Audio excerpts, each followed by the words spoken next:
ऐलू हका के मारे डोलाता कमर डैमेज देख के तो हर ब्यूटी हमार ब्रेन हो जाता है मेज।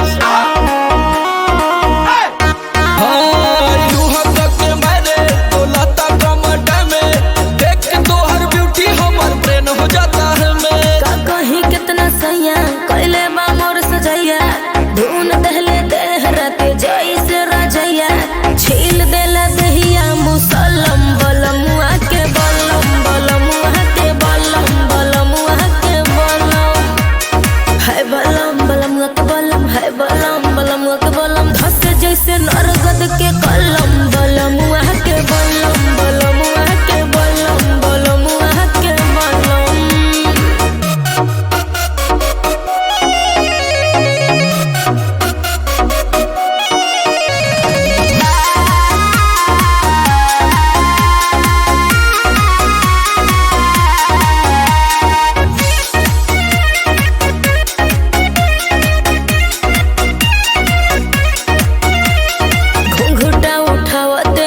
जिया पगाड़ी लड़ल हो गनी हम पानी पानी ऐसन रफ्तार बढ़ल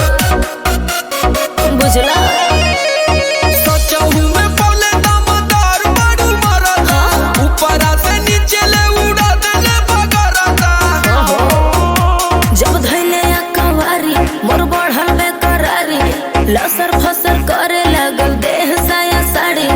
गरम रहे खाके मुर्ग मुसल्लम बलमुआ के बलम बलमुआ के बलम बलमुआ के बलम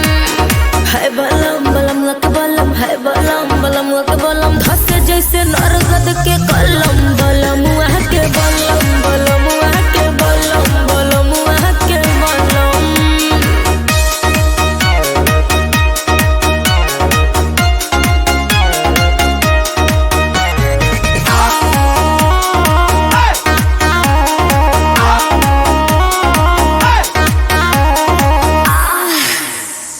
एक बार भइल ना भोरेले